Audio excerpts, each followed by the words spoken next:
Game of Thrones, A Song of Ice and Fire has my favorite lore, but there is one piece of lore that I hate above all others. I cannot stand it. Every time it is brought up, I get frustrated because I don't understand what the hell is going on and why this is coming up. And anytime I try to talk about it on here, everyone in the comments tells me how I'm interpreting it wrong and how I'm mentioning the wrong thing when I should be mentioning this thing, and it just drives me crazy and I don't know what to do, so we're going to talk about it. And if you haven't guessed already by all the pictures that I've included around this video, let me tell you that the one piece of lore I hate above all others is the black stone that haunts Westeros and Essos and Sothoryos, just the entire world of Ice and Fire. Mysterious black stone is brought up so often in this book series, in the companion works, that it just drives me crazy. Because the thing to remember is, beyond the fact that, you know, this mysterious black stone is brought up constantly, is that there are multiple types of mysterious black stone. And God forbid you reference the wrong kind of mysterious black stone when you really should be mentioning this kind of mysterious black stone, or else people in the comments will let you know how wrong you are, because how obvious it's the other black stone, because there's so many black stones.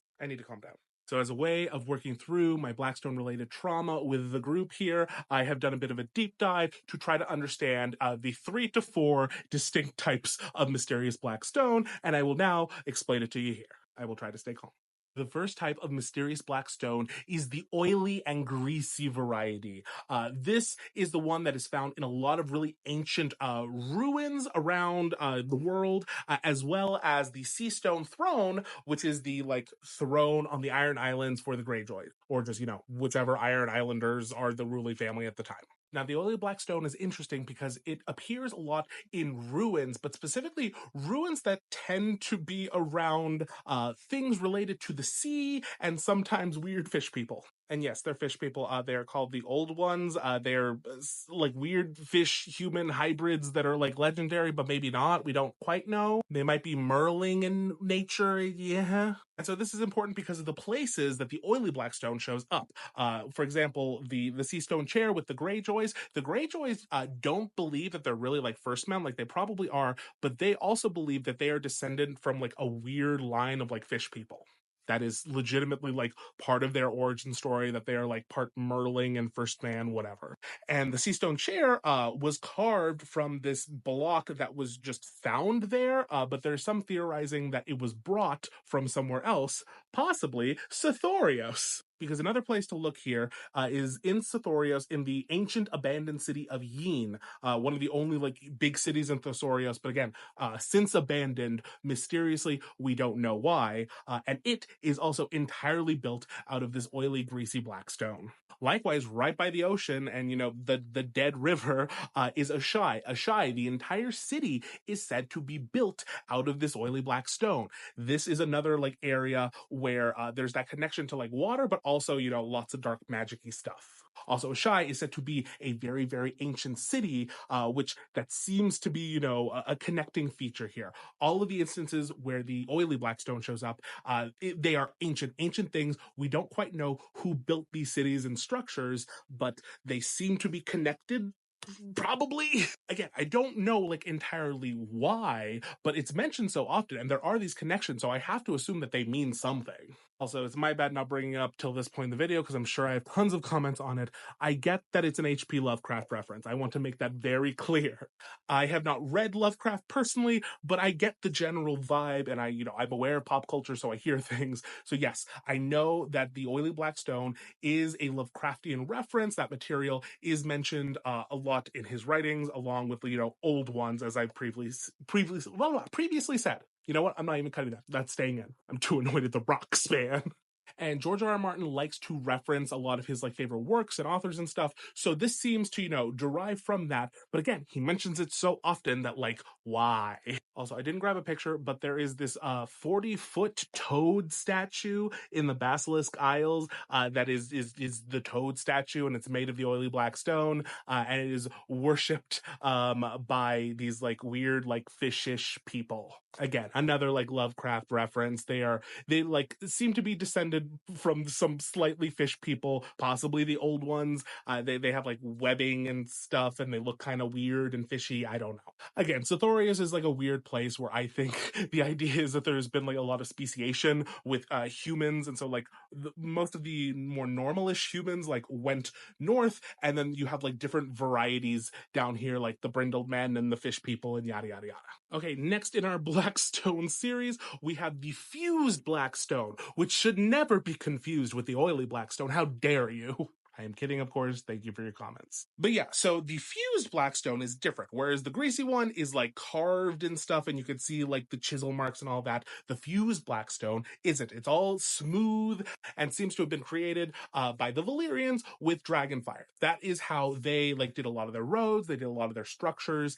They used dragonfire to literally like melt the stone, and then with magic and weird masonry knowledge, they were able to shape it into these very like cool structures, yada yada. But the issue is that the fused Blackstone appears earlier in a lot of structures than the Valyrian Empire. The Valyrian Empire that had the dragons necessary to do that to the stone. So some of the examples of that are the 5 forts over in Yeen, which seem to have similar vibes to the wall in Westeros. A lot of people theorize that this was used to like keep the others, the White Walkers, at bay in Essos, like coming from the other direction. And then there's the High Tower down in Old Town in Westeros, where the base of it, which I think you can like kind of see down here, is said to be built out of that fused black stone, and the base is considerably older than the rest of the structure. The rest of the structure was built on top of it. But how that original structure got there in Westeros thousands of years ago, and thousands of years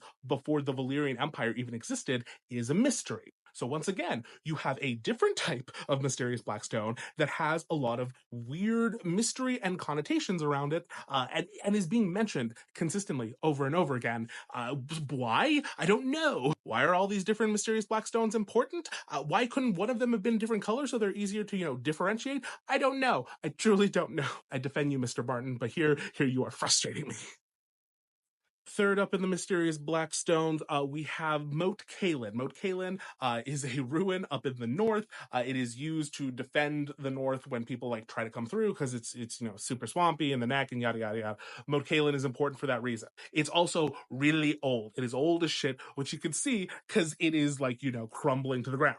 But it is said to be built out of another blackstone, which is different than the fused blackstone. Some people got that wrong in my comments the other day, but when I looked into it, nay, this is a basalt blackstone. Yup, and George feels the need to mention it for reasons, and so now I know that this is basalt blackstone, and it's very, very old. Cool, thank you. Does it mean anything? I don't know at this point, but if it's stone and it's black and it's mentioned, I assume, unless this is like here to like drive me crazy, maybe, is that what's happening? And then finally, the possibly 4th black stone is the black stone that was worshipped by the Bloodstone Emperor. You'll remember the Bloodstone Emperor in the old legend of E.T. usurped his sister, the rightful heir, the Amethyst Empress, so that he could rule. He usurped her, killed her, and then, basically brought along the Long Night because of his horrible deeds. At least that's what the legend says. But another tidbit from that legend is that when the Bloodstone Emperor, took over and everything, he cast aside the gods of his family or the land or whatever, and instead worshipped a black stone that had fallen from the sky.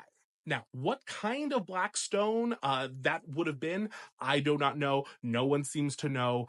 It could be any of them, It could be the oily stuff. It could be the fused stuff. Maybe it's basalt. Who fucking knows, man? Once again, I think it's significant that they specified that a black stone fell from the sky and that he worshipped it for reasons.